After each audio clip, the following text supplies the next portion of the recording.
చాలా simple and quick healthy recipe అనమాట. ఇది జొన్నన్నం చాలా బాగుంటుంది పిల్లలకైతే. యాక్చువల్గా నేను మెయిన్లీ నేను మా ఇంట్లో మా పిల్లలకి ఎలా చేస్తానో చూపిస్తాను, వీడియో లాస్ట్ వరకు చూడండి. ముందుగా జొన్నల్ని ఒక 6 hours నానబెట్టుకోవాలి. లేదు అంటే నైట్ అంతా నానబెట్టుకొని మార్నింగ్ బ్రేక్ఫాస్ట్కి చేసుకోవచ్చు, లేదు మార్నింగ్ నానబెట్టుకొని ఈవినింగ్ డిన్నర్కైనా ప్రిపేర్ చేసుకోవచ్చు. యాక్చువల్గా నేను డిన్నర్ కోసమని ప్రిపేర్ చేస్తున్నాను. మార్నింగ్ అంతా నానబెట్టాను అనమాట. దాదాపు 8 hours అయింది నానబెట్టి కూడా.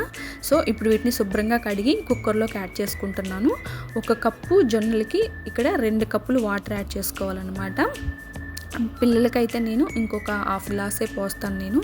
సో ఆ క్లిప్ ఇక్కడ మిస్ అయింది. మీకు కావాలంటే ఇంకొక కప్పు కూడా యాడ్ చేసుకోవచ్చు. ఇప్పుడు ప్రెషర్ అనేది బయటికి రాకుండా నేను 1 స్పూన్ కూడా యాడ్ చేసుకొని ఒక 5-6 విజిల్స్ వచ్చేంత వరకు ఉడికించుకోవాలి. ఇక్కడ నేను చూపిస్తున్నాను చూడు, మనకి ఇప్పుడు అన్నం అనేది ఇలా రెడీ అవుతుందన్నమాట.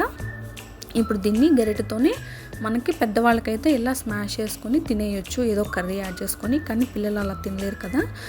యాక్చువల్గా ఈ జొన్నల్ని మనం పిండి పట్టుకొని కూడా జొన్నన్నం ప్రిపేర్ చేసుకోవచ్చు. అది కొంచెం నాకు ఎందుకో హార్డ్ ప్రాసెస్ అనిపించింది. సో నాకు ఈజీ ప్రాసెస్ అయితే ఇలానే నేను ఎక్కువగా రెగ్యులర్గా చేస్తూ ఉంటాను. మా పిల్లలు ఇలానే తింటారు.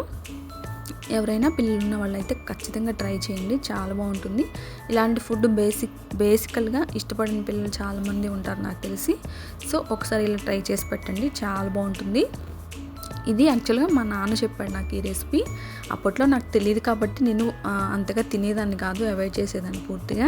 కానీ ఇప్పుడు నేను పెద్దదాన్ని అయ్యాను కాబట్టి నాకు తెలుసు కాబట్టి, సో మా పిల్లలకి ఎలాగో ఒకలా ఈ ఫుడ్ పెట్టాలి కొంచెం హెల్దీగా అని నేను ఇలా ఏదో ఒకటి ప్రిపేర్ చేస్తాను అనమాట.